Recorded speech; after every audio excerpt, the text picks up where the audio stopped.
Assalamualaikum warahmatullahi wabarakatuh.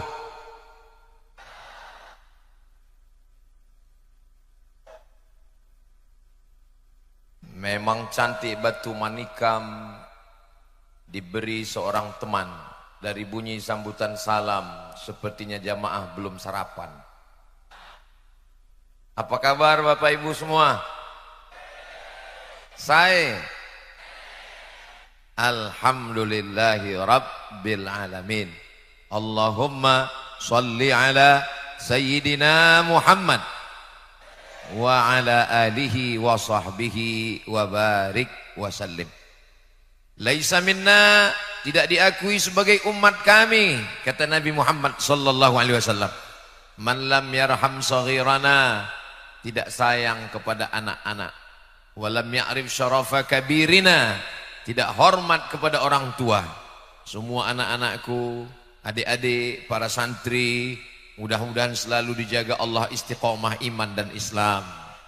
Para alim, para ulama kita, sahibul fadilah Raden Kiai Haji Hasbullah beserta seluruh keluarga besar Pondok Pesantren Darul Ulum Banyuanyar, para alim, para ulama, hadratul muhtaramin wal mukarramin yang tak dapat saya sebutkan satu persatu. Saya juga didampingi oleh Kiai Haji Dr.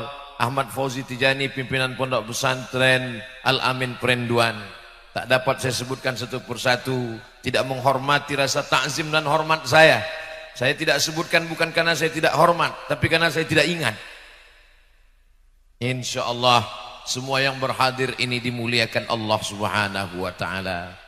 Karramna bani Adam, kami muliakan anak cucu keturunan Adam. Dimuliakan bukan karena asal penciptaannya, karena dia dari tanah. Dimuliakan bukan karena kemana kembalinya, karena kembali ke tanah. Dimuliakan karena la ilaha illallah Muhammadur Rasulullah sallallahu alaihi wasallam. Saya diminta berbicara tentang peradaban. Biasanya judul kajian diminta tentang takwa, enggak kelihatan takwanya. Diminta tentang ikhlas, ikhlasnya tersembunyi dalam hati. Tapi hari ini diminta tentang peradaban, tertulis di sebelah kiri, peradaban.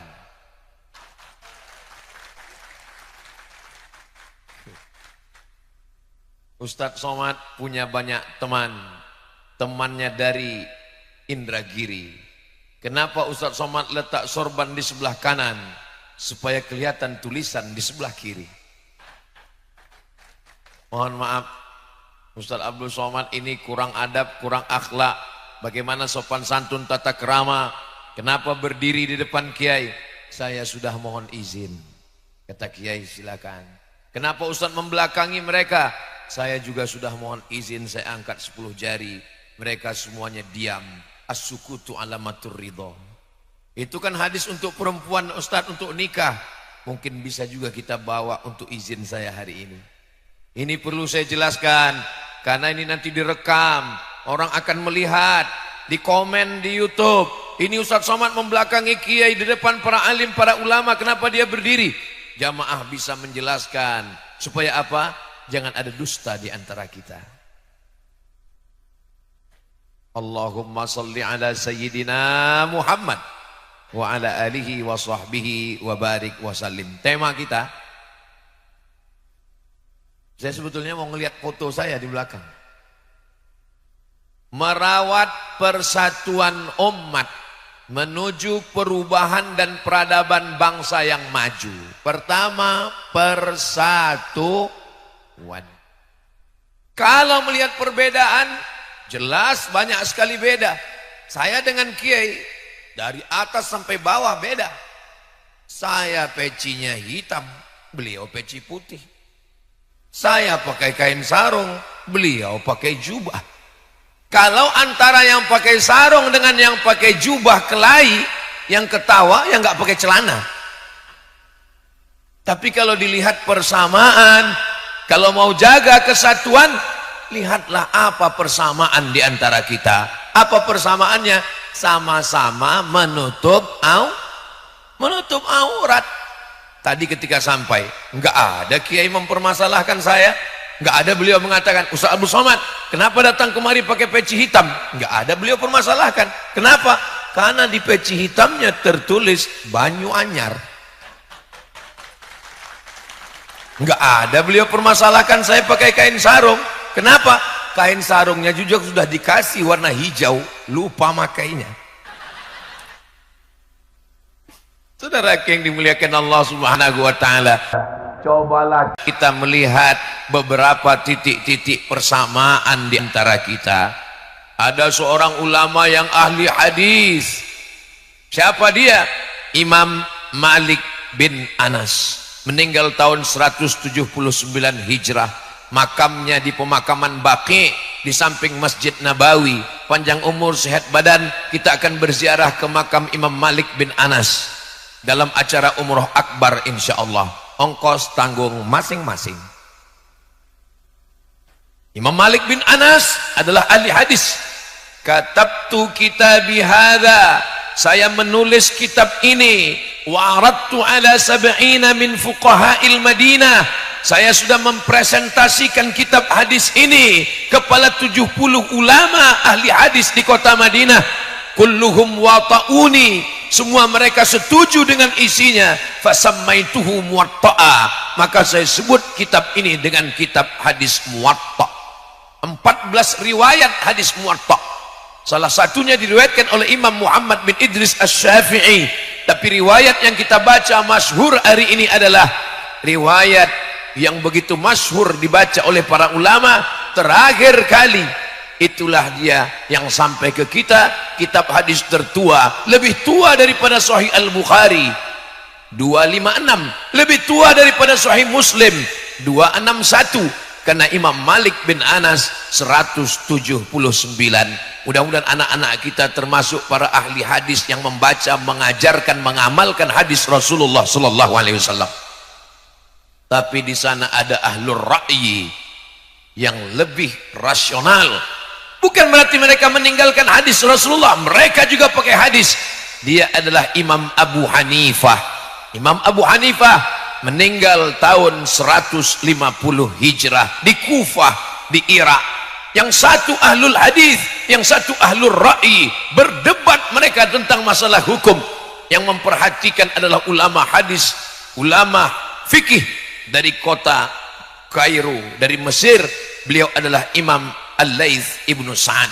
Selesai terjebak, perdebatan terjadi, Imam Laits bin Sa'ad datang kepada Imam Malik. Wahai Malik, ya, apa pendapat engkau tentang Abu Hanifah? Kata Imam Malik, saya belum pernah melihat orang yang cerdas akalnya melebihi Abu Hanifah. Imam Laits bin Sa'ad datang menemui Imam Malik. Begitu pujiannya kepada Imam Abu Hanifah. Imam Laits bin Sa'ad datang menemui Imam Abu Hanifah. Wahai Hanafi, wahai Abu Hanifah, ya, apa pendapatmu tentang Malik? Apa kata Imam Abu Hanifah? Belum pernah saya bertemu dengan orang yang hafal hadisnya, istinbat ahkamnya melebihi kehebatan Imam Malik. Mereka saling membesarkan, saling memuji. Kenapa? Karena mereka sama-sama ahlus sunnah wal jamaah. Hari ini kita bertemu, saling mengecilkan, mengkerdilkan, menjatuhkan. Kenal dengan Ustaz Abdul Somad? Siapa itu? Gak kenal, bukan apa-apa. Memang saya bukan apa-apa, bukan siapa-siapa. Abdul Somad hanyalah seorang hamba Allah yang ingin menyampaikan ayat-ayat Allah, hadis-hadis Rasulullah. Mudah-mudahan kita selalu diberikan kebaikan dunia dan akhirat, insyaallah. Amin ya rabbal. Kalau Tuhan pergi ke Mekah, jangan lupa membawa teman. Sudah lama Abdul Somad tausiah, hari ini dihadiri Spiderman. Mana maksud itu? Ada Spiderman di sana. Hebatnya kajian kita. Pagi-pagi, bukan hari libur, di hari kerja, ibu-ibu masih menyempatkan datang membawa anak-anak. Anaknya nangis, dibelikan balon. Balonnya lepas, belikan satu lagi. Tujuannya untuk apa? supaya anak-anak ini mengenal pondok pesantren, tidak asing dengan ulama, tidak kaget dengan pendidikan agama. Mudah-mudahan mereka yang dibawa hadir mendapatkan keberkahan dari para alim, dari para muassis, dari para kiai. Tentu tempat ini penuh dengan keberkahan. Dari mana Ustaz tahu tempat ini berkah? 1780, sekarang sudah 2024. 3 abad lamanya, dari satu generasi ke generasi sampai 6 generasi tetap bertahan. Kitab kuning, akidah Ahlus Sunnah wal Jamaah, bermazhab fikih Ahlus Sunnah wal Jamaah, Imam Abul Hasan Al-Asy'ari, Muhammad bin Idris Asy-Syafi'i, berakhlakul karimah. Berapa banyak lembaga-lembaga yang terputus, tapi ini tetap bertahan. Tempat yang penuh dengan keberkahan.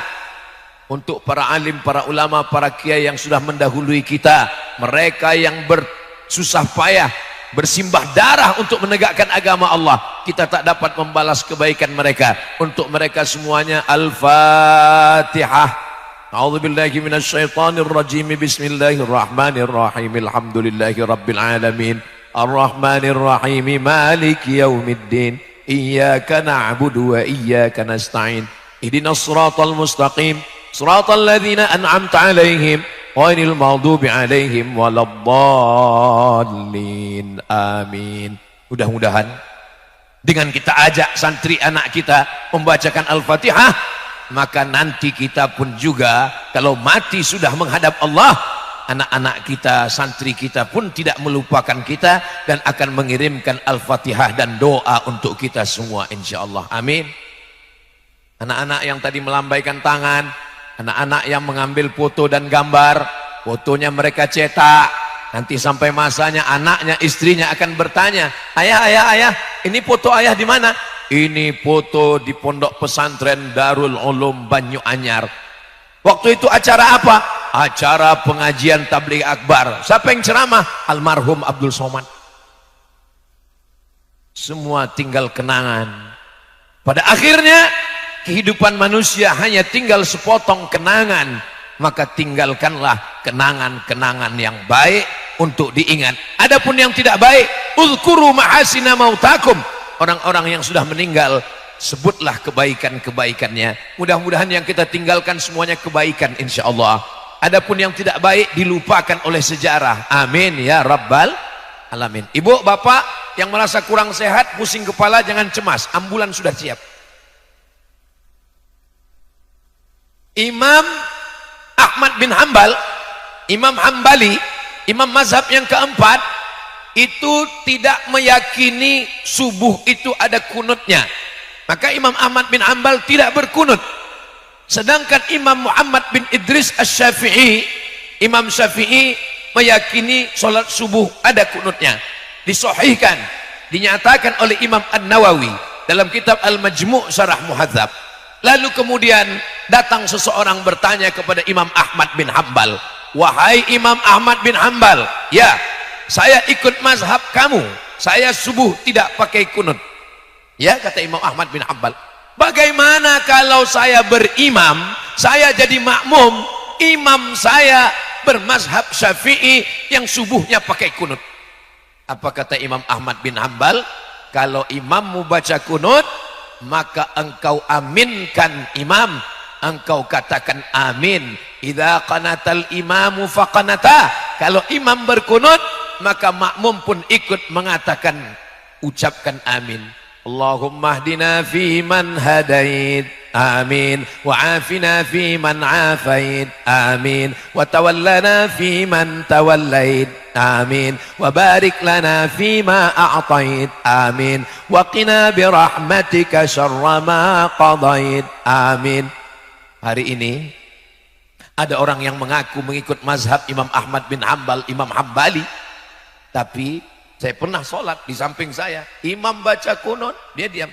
Allahumma hdina fi man hadait, enggak mau. Imam Ahmad bin Hanbal berbeda dengan Imam Syafi'i. Tapi ketika Imam Ahmad bin Hanbal sebagai murid, Imam Syafi'i sebagai guru, berteman, bersahabat, meninggal Imam Syafi'i. Disebutkan dalam kitab Manaqib Imam Asy-Syafi'i, apa kata Imam Ahmad bin Hanbal? da'autu lisyafi'i fi salati, saya doakan Imam Syafi'i fi salati, dalam salat saya, bukan di luar salat, bukan setelah salat, fi salati, saya doakan Imam Syafi'i dalam salat saya, arba'ina sanah, 40 tahun. Saya tidak minta Bapak Ibu doakan saya 40 tahun, tidak 40 hari, tidak 4 sholat, satu sekali, satu pun jadilah. Dan doanya enggak usah banyak-banyak, satu saja. Doanya apa? Matikan Ustadz Somad dalam husnul khatimah. Dari bunyinya semangat sekali kelihatannya, semangat untuk mendoakan. Kira-kira kalau saya meninggal, Bapak Ibu mau mendoakan saya? Alhamdulillah. Ingat, al-wa'du dain, janji adalah hutang. Saudaraku yang dimuliakan Allah Subhanahu wa taala, walaupun kita berbeda, maka kita tetap ada persamaan-persamaan. Ini orang tidak seagama dengan kita. Wala ana 'abidum ma 'abadtum wala antum 'abiduna ma a'budu lakum dinukum. Jangan ajarkan orang Pulau Madura tentang persatuan. Saya dulu sebelum datang ke Pulau Madura menduga Pulau Madura ini mayoritasnya muslim, orangnya amat sangat fanatik tentang Islam, ini pasti tempat ini tidak ada ibadah lain. Tapi begitu saya sampai ke Pulau Madura, tempat-tempat ibadah tetap ada, tidak dihancurkan. Dulu bayangan saya sebelum menyeberang ke Pulau Madura, bayangan saya tempat ibadah yang bukan Islam itu sudah hancur semua, kena celurit. Tapi ternyata tidak ada yang terganggu. Wa ma arsalnaka illa rahmatan lil alamin. Kalaupun mereka mengajak kepada Islam, ud'u ila sabili rabbik, ajak mereka ke jalan Allah. Dengan apa? Bil hikmah. Dengan apa? Wal mau'izatil hasanah. Kalaupun mesti berdebat, wajadilhum, debatlah. Tapi debatnya dengan cara yang santun. Billati hiya ahsan, karena akhir ayat itu ditutup inna rabbaka huwa a'lamu biman dhalla an sabilih wa huwa a'lamu bil muhtadin. Krisis kita sekarang adalah krisis persatuan. Kira-kira yang saya sampaikan betul atau enggak betul? Dari bunyinya seperti enggak yakin. Persatuan kita sedang tercabik-cabik. Kenapa kita tidak bisa bersatu? Karena kita tidak kenal. Tak kenal maka tak sayang, tak sayang maka tak ngutang. Maka kita mesti kenal dulu. Saya tahu ini jamaah banyak yang sudah kenal dengan Ustaz Abdul Somad walaupun tidak pernah bertemu. Kami tahu Ustaz Somad sudah lama kenal. Kenalnya di mana? Di channel Ustaz Abdul Somad. Ustaz Abdul Somad official. Subscribe, like, share, and comment. Hari ini kami cuma mau ngelihat apakah Ustadz Somad yang kami kenal suaranya, kami tahu ceramahnya itu sama enggak wajahnya dengan yang di Baleho. Ternyata di Baleho lebih putih. Ada seorang kolumnis koran Ahram di Kairo, Mesir, namanya Anis Mansur. Anis Mansur menulis 3 pertanyaan. Hal araftahu? Apakah kamu kenal dengan dia? Naam, ana araftuhu. Saya kenal dengan dia. Hal iltaqaita bihi? Apakah kamu sudah bertemu dengan dia? Lam altaqi bihi. Idzan lam araf. Idzan lam ta'rifu. Saya belum pernah ketemu. Kalau belum pernah ketemu berarti kamu belum kenal. Kita sudah ketemu atau belum? Sudah di alam gaib. Baru hari ini di alam nyata. Hal araftahu? Hal apakah kamu kenal dengan dia? Naam, araftuhu. Saya kenal dengan dia. Apakah kamu pernah berjalan sama dengan dia? Belum. Kamu belum kenal dengan orang kalau kamu belum pernah satu perjalanan dengan dia. Ustadz Somad kenal dengan Kiai Haji Ahmad Fauzi Tijani. Pernah? Pernah seperjalanan dengan dia? Ya. Setiap saya datang ke Pulau Madura, 4 hari saya datang. Hari Jumat, hari Sabtu, hari Ahad, hari Senin. Ini tausiah saya yang terakhir. Kalau gitu habis ini Ustaz mati. Habis ini langsung ke airport. Selama 4 hari perjalanan ini, saya melihat bagaimana beliau makan, bagaimana beliau minum, bagaimana beliau sholat, bagaimana beliau lelah, bagaimana beliau mengantuk, bagaimana beliau letih, dan bagaimana beliau saat kehilangan sendal. Banyak orang yang ketika kita bertemu orangnya ta'zim, orangnya tawadhu, orangnya sabar, tapi begitu sendalnya hilang ngamuk. Tapi Kiai Ahmad Fauzi Tijani begitu dikatakan sendalnya hilang, dia beliau tenang. Kenapa? Mungkin beliau merasa bahwa sendal itu sudah masuk surga duluan. Seperti sendalnya Bilal bin Rabah. Apa kata Nabi SAW? Ta'al ya Bilal, sini sebentar Bilal. Ada apa ya Rasulullah? Sami'tu daffan 'alaika baina yadayya fil jannah. Saya mendengar suara gesekan sendalmu di surga. Sehebat-hebatnya Abdul Somad. Kok hebat? Abdul Somad statusmu STJ, status tak jelas. Tapi Bilal bin Rabah, walaupun dia berkulit hitam, walaupun dia budak hamba sahaya, sendalnya lebih dulu masuk surga daripada engkau Abdul Somad. Apa pembahasan kita tadi? Kok ke sendal perginya? Saudara yang dimuliakan Allah Subhanahu wa taala, maka kita saling mengenal, bersilaturahim. Mungkin orang yang belum pernah ketemu dengan Ustaz Somad hanya nonton videonya saja. Apa kata mereka? Ustaz Somad itu orangnya keras, Ustaz Somad itu orangnya kasar, ngomongnya melambung.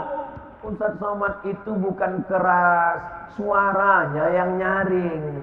Suaranya pun nggak terlalu nyaring, tapi karena sound systemnya mantap. Saudara yang dimuliakan Allah Subhanahu wa taala, saya menduga hari Jumat, hari Sabtu, hari Ahad, hari Senin, hari terakhir, tausiah terakhir, saya menduga di tausiah terakhir ini saya sudah tidak bisa lagi bersuara menggelegar. Saya mau bicara yang santai-santai saja. Jamaah sekalian, mari kita menjaga peradaban, mari kita jaga persatuan. Tapi rupanya ketika bertemu dengan jamaah yang bersemangat, kita pun jadi juga ikut bersemangat. Kenapa suara Ustadz masih menggelegar? Kenapa suara Ustadz masih nyaring? Banyak alasan. Pertama, peci baru. Yang kedua, baju baru. Yang ketiga, tadi dikasih kiai makanan. Penuh meja itu. Pangkingkan penuhnya, bingung saya mau makan apa. Saya cari makanan yang tidak terlalu lama mengunyahnya, pakai kuah. Kanan kiri, gul. Masya Allah, tabarakallah. Man ahsana ilaikum, siapa yang berbuat baik kepada kamu, fakafi'uhu, balaslah. Fa illam tajidu, kalau kamu belum mampu membalasnya, fad'u lahu, doakanlah.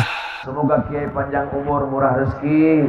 Semoga pondok ini terus dari generasi ke generasi tetap dijaga Allah sampai hari kiamat. Ini menjadi bentengnya Pulau Madura, bentengnya Ahlus Sunnah wal Jamaah. Persatuan. Umat Islam ini bukan lemah. Kenapa kita bisa dijajah Belanda? Kenapa kita bisa dijajah Jepang? Jepang tidak kuat, Belanda tidak hebat. Coba perhatikan peta Eropa. Dari Maroko, Mesir, Libya, Tunisia, Aljazair, Maroko. Selesai Maroko, nyebrang Samudra Atlantik, Jesiras. Dari Jesiras masuk ke Spanyol, Portugis, Portugal.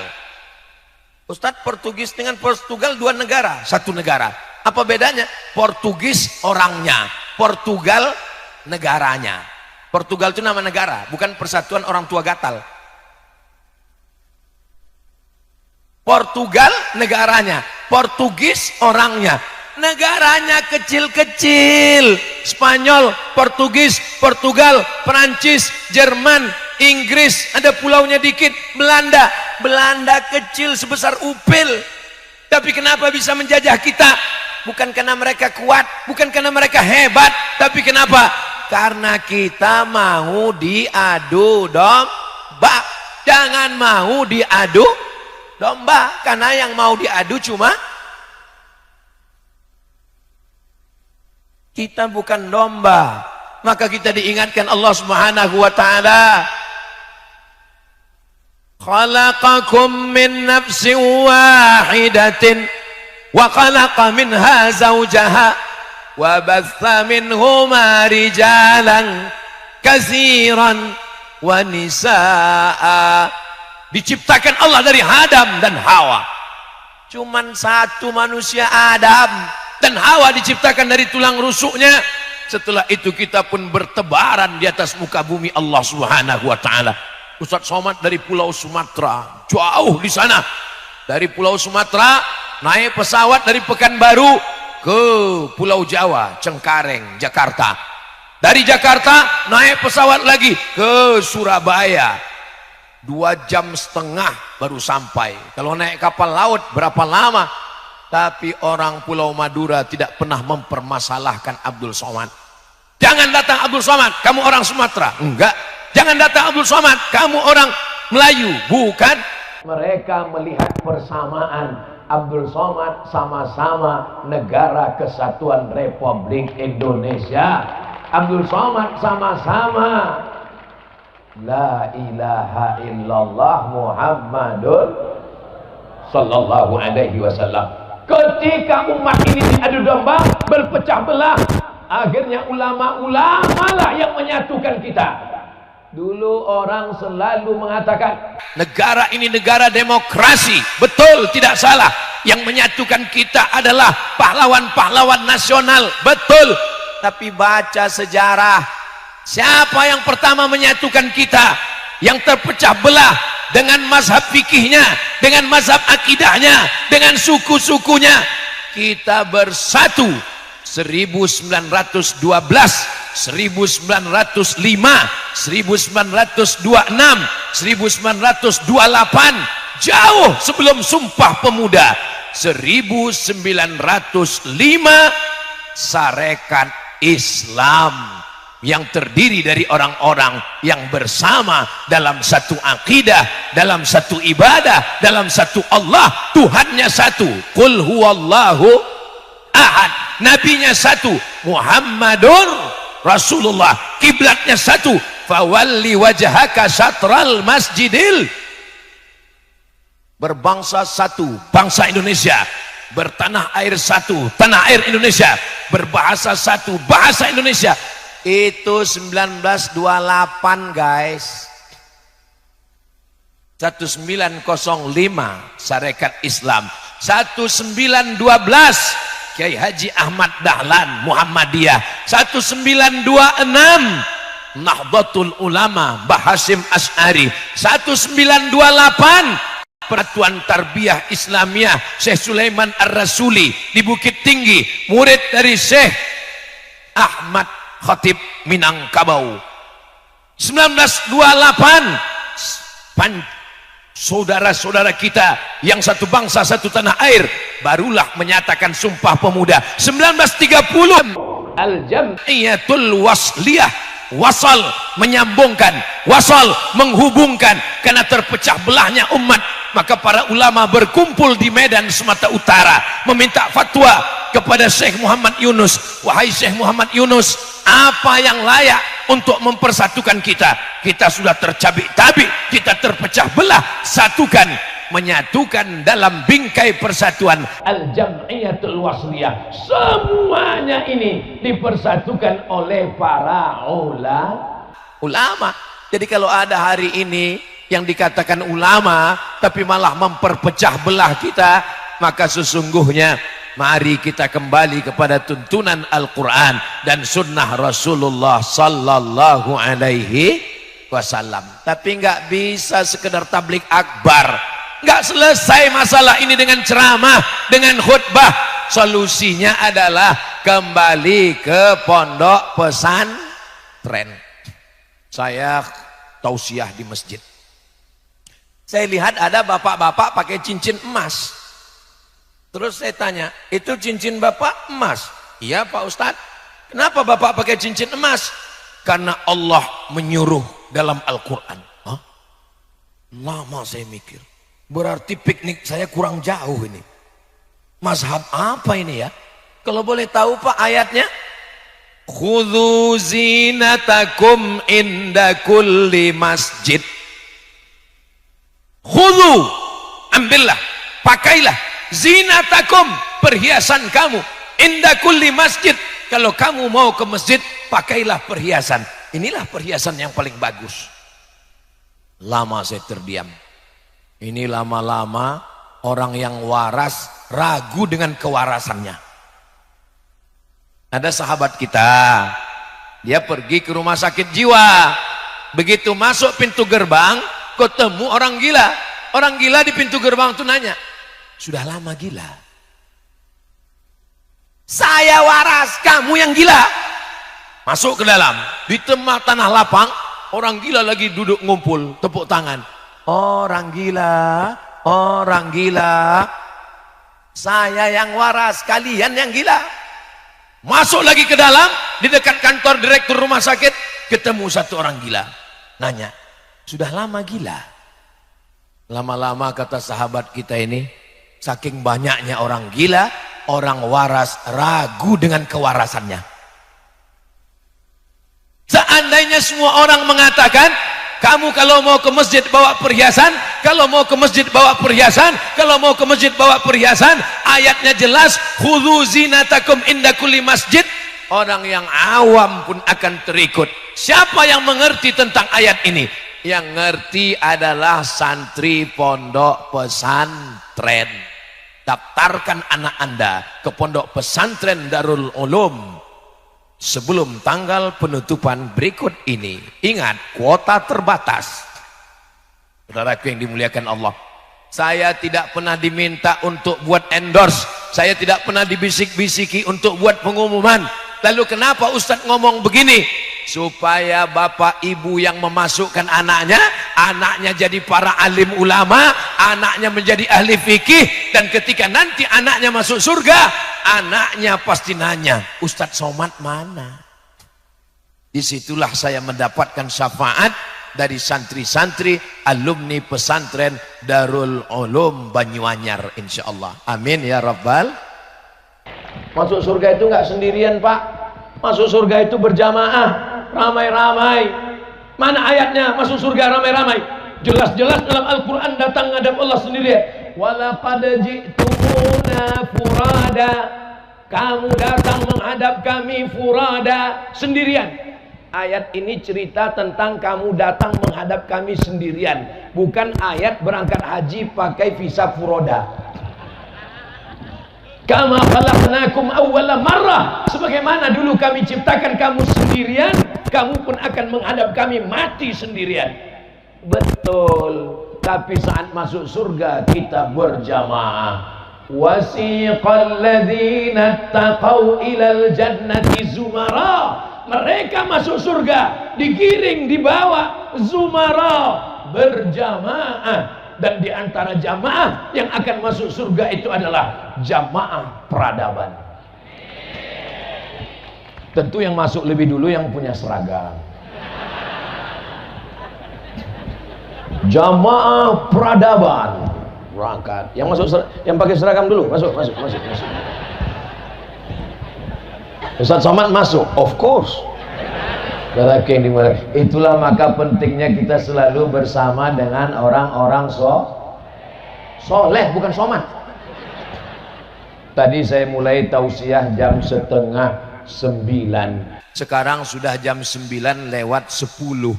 Ternyata sudah 40 menit saya berdiri. Anak kecil 2 orang yang di depan tidak bergeming sedikit pun. Di tempat lain saya dari tadi memang ngitung nih sampai berapa menit mereka bertahan. Bertahan 2 orang pengawal Ahlus Sunnah wal Jamaah. Di tempat lain saya tausiah baru kultum 15 menit bapaknya udah nguap. Apalagi anaknya. Tapi hari ini tolong adik kameramen ambil gambar mereka sebelum mereka berdiri pulang ke ibunya.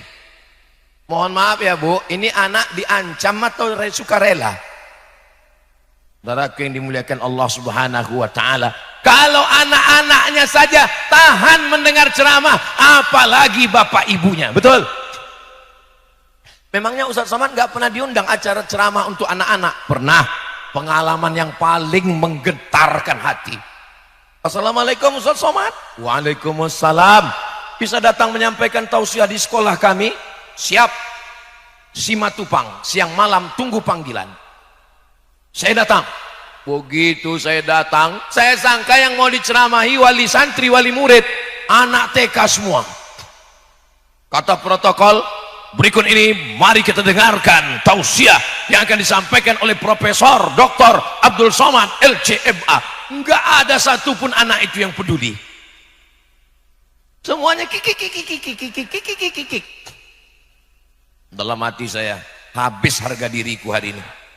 Saya pun menjaga wibawa saya. Saya pura-pura seakan-akan tidak terjadi apa-apa. Assalamualaikum warahmatullahi wabarakatuh. Mereka tetap juga nggak peduli. Saya buka dengan muqaddimah. Alhamdulillahi wa kafa. Wassalatu wassalamu ala al-habibil mujtaba. Wa ala alihi wa ashabihi al-sidqi wal wafa. Subhanaka la ilma lana. Mereka tetap nggak memperhatikan. Sampai akhirnya ini kalau saya lanjutkan dua kemungkinan. Kalau nggak saya stres, mereka stres. Akhirnya saya panggil pawangnya. Kepala sekolah, mohon bantu saya, Bu. Bisa Ibu tolong saya? Kalau nggak bisa tolong, saya pulang ini. Datang kepala sekolah naik ke atas pentas, lalu dia senyum ke anak-anak. Anak-anak sekalian, tepuk anak soleh. Anak soleh, jangan ribut. Lihat Ustadz, lagi cemas. Begitu ibunya tepuk tangan, anaknya tenang. Dalam hati saya, ternyata semudah itu ya. Kalau tahu gitu saya tepuk dari tadi. Tapi di Banyuanyar, anak-anak yang dididik sudah terbiasa mendengarkan tausiah. Mereka tidak bersembunyi di belakang, mereka tidak berada di tengah ibunya, mereka tampil ke depan. Inilah calon pemimpin masa depan. Allahu Akbar. Kira-kira bapak dulu waktu masih kecil sebesar ini apakah seberani ini? Belum tentu. Kenapa mereka bisa seberani ini? Karena mereka mendapatkan doa barokah dari para kiai, para alim, para ulama. Mereka sudah terbiasa. Saya pernah ke satu daerah, diundang makan di rumah jamaah. Sampai di dalam, orang tuanya minta doa. Ustaz tolong doakan anak saya. Takut. Dalam hati saya, sangka saya setan. Saudara yang dimuliakan Allah Subhanahu wa taala, masukkan anak ke pondok pesantren. Tapi katanya kita disuruh bawa perhiasan kalau mau pergi ke masjid. Lihat dulu asbabun nuzul ayat itu. Ayat itu cerita tentang apa? Dulu mereka tawaf di samping Ka'bah, uryanun taliq. Mohon maaf beribu maaf. Dalam keadaan oryan, telanjang bulat, nggak pakai baju. Mohon maaf, tidak layak saya berkata di depan kiai. Turun ayat, khudhu zinatakum. Maknanya ambil perhiasan, pakaian kamu, pakai pakaian inda kulli masjid. Ketika kamu masuk Masjidil Haram mau tawaf, pakai pakaian, bukan tanpa pakaian. Itu enggak ada dalam terjemah depak Kementerian Agama. Itu ada dalam kitab tafsir. Masalahnya tafsir berbahasa Arab. Yang paling kecil tafsir mufradat Al-Quran berbahasa Arab. Tafsir Jalaluddin Al-Ma'alli, Jalaluddin As-Suyuti berbahasa Arab. Tafsir Abul Fida Ismail Ibnu Katsir berbahasa Arab. Tafsir Al-Quranil Azim, Tafsir Mafatihul Ghaib Fakhruddin Ar-Razi berbahasa Arab. Dan pintu masuk ke bahasa Arab, nahwu, sharaf, balaghah, ma'ani, bayan, itu hanya dipelajari di pondok pesantren. Maka yang sudah memasukkan anaknya ke pondok pesantren, alhamdulillah. Yang belum memasukkan anaknya ke pesantren, insya Allah. Yang sudah saya kasih tahu enggak juga mau masukkan anak ke pesantren, kok innalillah Pak Ustadz ya. Fitnah akhir zaman hari ini luar biasa. Pondok pesantren memberikan kunci-kunci ke anak kita. Kalau sudah dapat kuncinya, dia tahu mana orang sesat, mana orang salah. Sekarang di internet semuanya muncul. Dulu ini pakar nahu, ini pakar sorob, ini pakar bahasa Arab, ini pakar balaghah. Sekarang muncul ini pakar bahasa semut. Aneh-aneh zaman ini sekarang. Maka kalau anak kita tidak dipersenjatai dengan ilmu-ilmu agama, mudah dia disesatkan.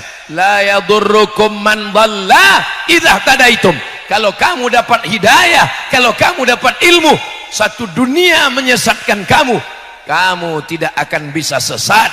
Ihdinas siratal mustaqim, siratal ladzina an'amta alaihim minan nabiyyin was-siddiqin was-syuhada was-salihin. Bagian yang pertama, persatuan. Setelah kita bisa bersatu, berikutnya perubahan. Mesti ada perubahan. Contohnya yang sudah berubah itu siapa? Abdul Somad. Tadi pecinya merah, sekarang hitam. Tadi bajunya putih polos, sekarang sudah ada hijau-hijaunya. Mesti ada perubahan. Alhamdulillah Pak Ustadz. Itu suami saya sejak dengar ceramah pengajian Ustadz Somad. Sudah ada perubahan Pak Ustadz. Dulu nggak sholat, sekarang sudah sholat. Sholat apa Bu? Idul Adha. Karena mau ngambil kupon daging kurban.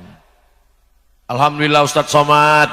Istri saya dulu orangnya pelit, bakhil, medit, kedekut, kikir. Sekarang sudah dermawan. Dulu kalau ada kotak sedekah depan 2.000. Sekarang sudah berubah Ustadz. Berapa? 2.500.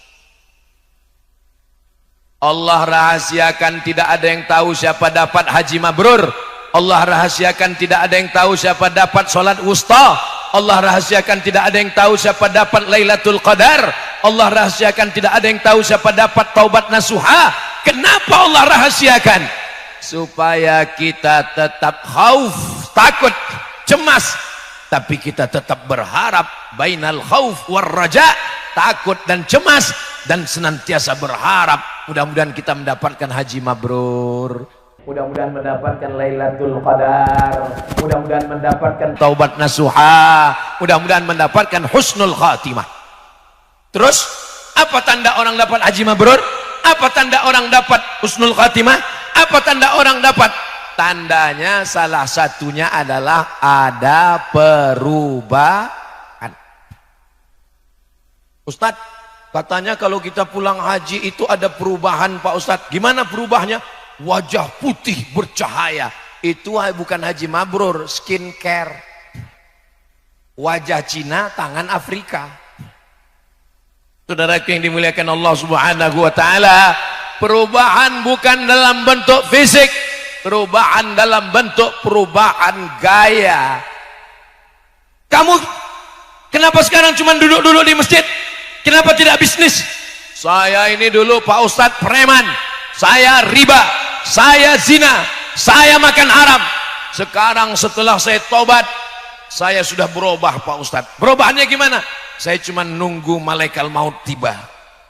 Itu bukan perubahan, itu kemunduran. Khiyarukum fil jahiliyah, khiyarukum fil Islam. Yang dulu saat jahiliyahnya panglima perang, setelah Islam dia tetap menjadi panglima perang. Siapa dia? Khalid ibnul Walid. Siapa yang menghantam Nabi waktu perang Uhud? Khalid bin Walid menyerang dari belakang, menghantam, membunuh sahabat Nabi. Tapi setelah dia berislam, dia tidak berhenti. Dia tidak hanya menunggu malaikat maut mati di masjid, dia tetap menjadi panglima perang. Yang dulu sebelum taubatnya adalah perampok, penjahat. Setelah dia taubat, dia tetap merampok, tapi yang dirampoknya adalah perbuatan mungkar. Tangannya menghantam kemungkaran. Dulu orang tidak berani baca Quran dengan suara keras. Kenapa? Karena takut ditangkap Abu Jahal, Abu Lahab. Kapan orang berani baca Quran dengan suara lantang? Setelah seorang yang pemenang gulat, juara bertahan, dia adalah Umar ibnul Khattab. Setelah Umar bin Khattab masuk Islam, orang berani baca Quran dengan suara lantang. A'udzubillahi minasyaitonir rajim. Bismillahirrahmanirrahim. Jadi kalau sekarang ada orang baca Quran suaranya nggak kedengaran, itu berarti Umar bin Khattab belum masuk Islam. Kenapa berani baca Quran? Karena juara petarung bertahan. sudah bersyahadat, asyhadu an la ilaha illallah wa asyhadu anna muhammadan rasulullah. Preman-preman yang bertato, yang dulu jahat, masuk dalam dakwah, masuk Islam, hijrah, bertaubat nasuha. Tapi tolong dakwah, bukan berarti diam terhadap kemungkaran. Kalau agamamu dihina, kalau ulamamu dihina, engkau diam, ganti bajumu dengan kain kafan. Bukan hadis Nabi, dapat saya di grup WhatsApp. Saudara yang dimuliakan Allah Subhanahu wa taala, jadi dalam hal kemungkaran memang ada ustadz yang mengajak kepada mari sholat, mari zikir, mari puasa. Itu namanya ustadz spesialis amar ma'ruf. Tapi jangan lupa, seperti uang punya dua sisi. Satu sisi bukan uang namanya, itu namanya uang mainan, uang contoh. Uang yang asli dua mata, dua sisi. Sisi amar ma'ruf, nahi mungkar. Mungkar nggak bisa.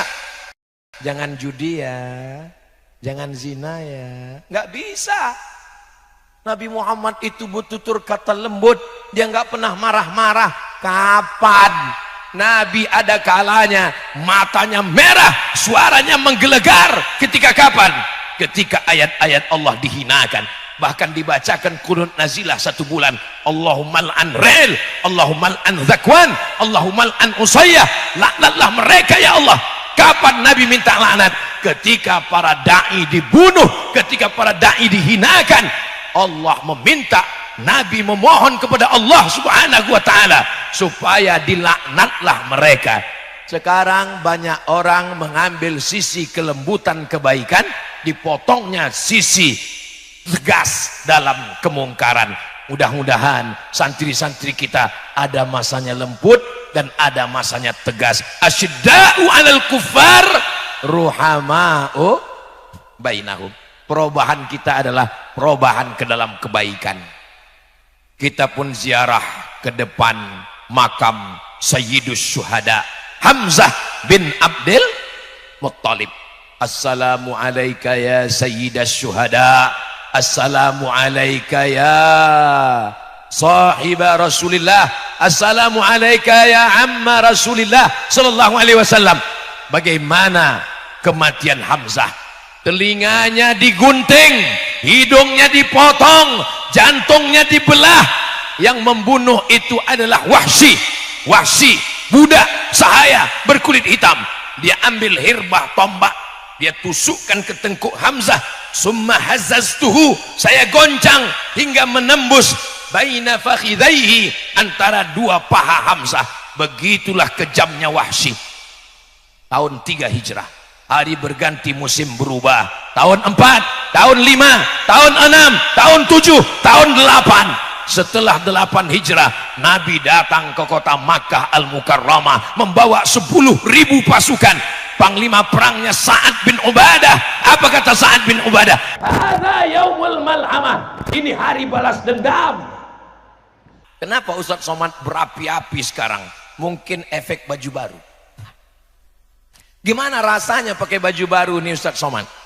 Kalau tuan ke Pulau Buru, jangan lupa membawa kipas. Kalau mau tahu rasanya baju baru, rasanya sangat panas. Enggak, itu hanya sekedar iklan sejenak saja. Kita lanjutkan. Apa kata Sa'ad bin Ubadah? Hadza yaumul malhamah. Ini hari balas dendam. Nabi memanggil Sa'ad. Ta'al ya Sa'ad, sini. Tadi kamu ngomong apa? Hadza yaumul malhamah. Ini hari balas dendam. Dulu mereka menggunting telinga Hamzah, kita akan potong telinga mereka. Dulu mereka membelah jantung Hamzah, kita akan belah jantung mereka. Hadza yaumul marhamah. Ini hari berkasih sayang. Dari lam ke ra, dari malhamah ke marhamah. Ketika Nabi sudah menghancurkan berhala patung-patung, ada yang terbuat dari besi, ada yang terbuat dari perak, ada yang terbuat dari emas, ada yang terbuat dari roti. 360 patung dihancurkan. Begitu kata Syekh Safiur Rahman Al-Mubarakfuri dalam kitab Ar-Rahiq Al-Maktum. Selesai itu Nabi berdiri, ya ahla Makkah, ma tarawna anni fa'ilum bikum. Wahai penduduk Makkah, menurut kalian apa yang akan aku lakukan terhadap kalian? Apa kata orang Makkah? akhun karim wa ibnu akhin karim. Engkau saudara kami ya Muhammad, ayahmu saudara kami ya Muhammad. Ternyata kalau kita sudah menang semua jadi saudara, besti. Akhun karim wa ibnu akhin karim. Apa kata Nabi sallallahu alaihi wasallam? Idhabu wa antumut tulaqa. Pergilah kamu semua, kamu bebas. Tidak ada telinga yang dipotong, tidak ada hidungnya yang digunting, tidak ada jantung yang dibelah, semuanya bebas. Turunlah ayat idza jaa nasrullah wal fath wa ra'aitan nasa yadkhuluna fi dinillahi afwaja. Berbondong-bondong mereka masuk Islam, bukan karena tombak Rasulullah, bukan karena pedang Rasulullah. Mereka masuk Islam berubah 180 derajat karena maaf dari Rasulullah sallallahu alaihi wasallam. Mana Wahsy? Mana Wahsy yang dulu menggunting telinga Hamzah? Mana Wahsy yang dulu menusukkan tombaknya? Ternyata Wahsy lari ke Taif. Takut telinganya dipotong Rasulullah SAW. Lari ke Taif. Tapi bukan berarti nanti bapak ibu yang umroh pergi ke Taif itu ikut Wahsy, bukan. Taif jalan-jalan bagus, nggak apa-apa, dingin suasananya indah. Wahsy pergi ke Taif 19 hari Rasulullah di kota Makkah Al-Mukarramah. Setelah itu Nabi pergi, Wahsy dengar kabar, oh Muhammad SAW sudah pergi. Wahsy pulang. Wahsy ke Mekah, dia lihat tidak ada orang Mekah yang telinganya digunting. Ternyata ada ibu-ibu di belakang. Masya Allah. Yang di depan masih masuk akal, mereka mau melihat wajah Ustaz Somad. Yang di belakang tengkuk Ustaz Somad. Mudah-mudahan yang di depan, yang di belakang, yang di kanan, yang di kiri semuanya masuk surga insya Allah. Wahsy pulang ke kota Makkah, ternyata tidak terjadi apa-apa. Wahsy mengejar Nabi ke Madinah. Sampai di Madinah dia bertemu dengan Rasulullah sallallahu alaihi wasallam. Nabi bertanya, anta Wahsy? Kamu Wahsy? Naam ya Rasulullah. Qatalta Hamzah? Kamu yang sudah membunuh paman saya Hamzah? Iya ya Rasulullah. Nabi hanya menepuk dada Wahsy supaya kuat iman dan Islamnya. Nabi tidak menggunting telinga Wahsy. Nabi hanya berkata, aghib wajhaka anni. Tolong palingkan wajahmu dariku wahai Habsyi. Wahsy pun lalu kemudian pergi, tapi Wahsy tetap merasa berdosa. Tanganku membunuh orang paling baik Hamzah, tanganku berdarah, ini tangan mesti dibersihkan. Sampai akhirnya dia dapat kesempatan untuk membersihkan tangannya. Dia berubah, tapi perubahannya bukan menjadi lemah, lesu, letoy, lunglai. Dia tetap bertenaga, dia tetap berjihad. Sampai akhirnya kesempatan membersihkan tangan itu datang. Seorang nabi palsu bernama Musailamah Al-Kadzab di Yamamah. Pada masa pemerintahan Abu Bakar Siddiq, Rasulullah sudah meninggal menghadap Allah Subhanahu wa taala. Ada nabi palsu membuat surat palsu. Wal fil wa ma adraka mal fil lahu dhailun tawil. Dia buat surat yang mirip dengan Al-Quran, tapi maknanya nggak ada sama sekali. Wal fil, demi gajah. Wa ma adraka mal fil, tahukah kamu apa gajah itu? Lahu dhailun tawil, ekornya panjang. Apa itu? Tapi masih lumayan bisa dipahami. Ini sekarang ada bahasa nggak ngerti sama sekali.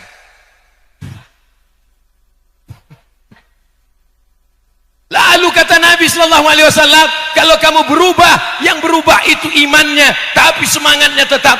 Inilah kesempatanku Wahsy. Maka yang menghabisi nyawa Musailamah Al-Kadzab adalah Wahsy. Setelah dia menghantam si kafir ini, maka bersihlah tangannya. Jadi perubahan itu maknanya bukan hanya berubah pakaian, bukan hanya berubah aksesoris, bukan hanya berubah penampilan, tapi perubahan yang mendasar adalah perubahan sikap. Yang dulunya membenci dakwah, sekarang menolong dakwah. Yang dulunya membenci kiai, sekarang mensupport dakwah kiai. Yang dulu membenci pondok pesantren, sekarang menolong pondok pesantren. Siap bantu pesantren, siap jaga Pulau Madura, siap jaga umat. Takbir. Ini makin lama makin panas suasananya, makin berapi-api. Saudaraku yang dimuliakan Allah Subhanahu wa taala, Pertama persatuan. Setelah persatuan barulah terwujud perubahan. Setelah perubahan yang terakhir adalah peradaban. Peradaban itu apa? Peradaban itu adalah bangunan. Kalau peradaban itu bangunan, maka bapak peradaban adalah Fir'aun. Karena dia membangun piramid.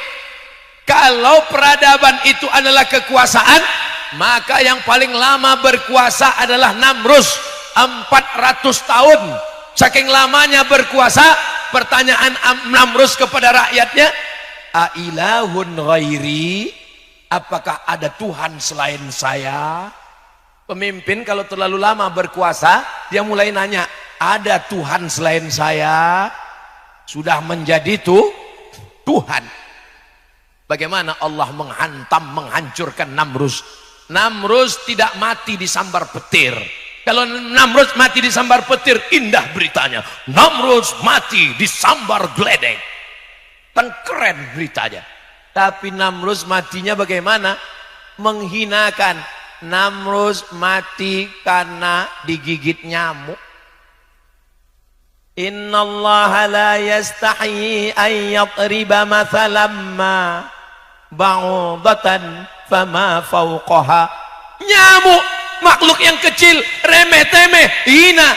Mohon maaf kalau boleh saya bertanya. Boleh saya bertanya ke bapak-bapak? Ada di antara bapak yang punya ternak nyamuk? Enggak ada. Ternak ayam ada, ternak tuyul ada. Ternak nyamuk enggak ada. Tapi Allah menghancurkan penguasa zalim dengan nyamuk. Datang nyamuk, wow, masuk ke dalam hidungnya, naik ke otaknya. Namrus memukul kepalanya, pukulkan ke dinding, enggak juga mati. Diambilnya mati hanya dengan seekor nyamuk. Allah kalau mau menghancurkan orang, tu'izzu man tasha wa tudhillu man tasha biyadikal khair, innama amruhu idza arada syai'an ayyakula lahu kun. Lalu kenapa ada Fir'aun, ada Namrus?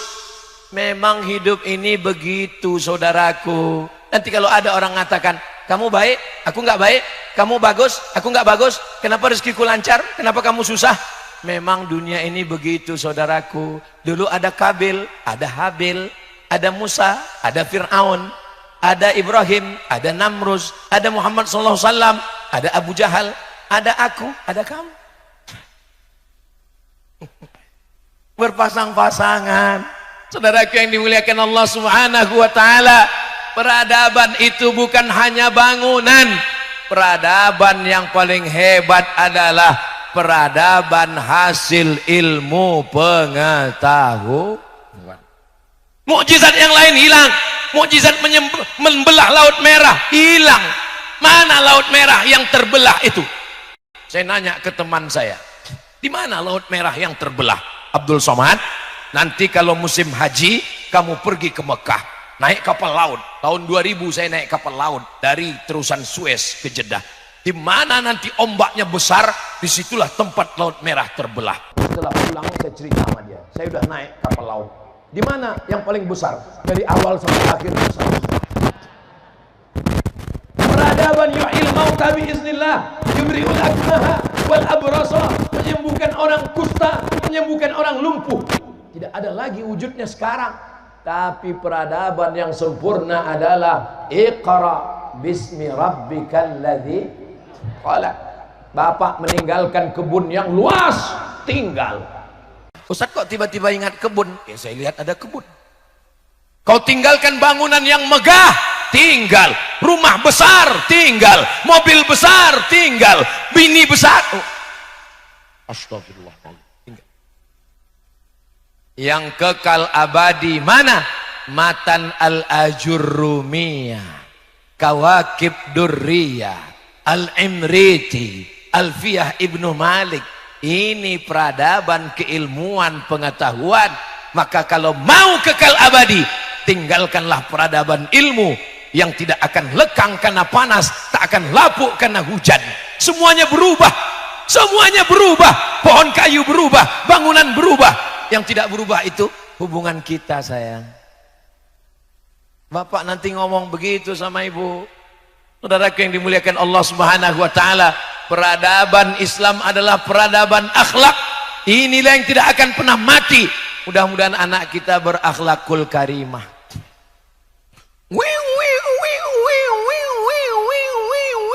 Zaman saya kecil dulu kalau ada suara wew itu orang mati. Zaman sekarang di Pulau Madura ada wew 3. Yang pertama ambulan, yang kedua pejabat, yang ketiga Ustadz Somad. Ustadz ini muji diri, saya enggak muji diri. Saya ngeliat mobil itu tadi di depan. Itu dia mobilnya. Udah siap, mesin udah hidup. Sebentar lagi kami pulang. Langsung ke airport.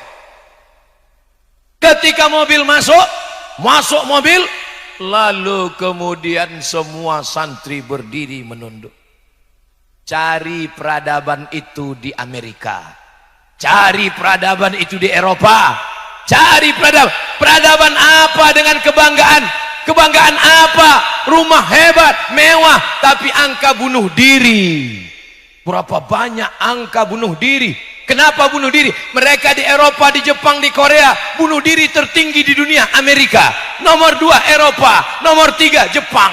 Orang Jepang hartanya banyak, duitnya banyak, rumahnya bagus, stres, depresi, ambil samurai, harakiri, mati.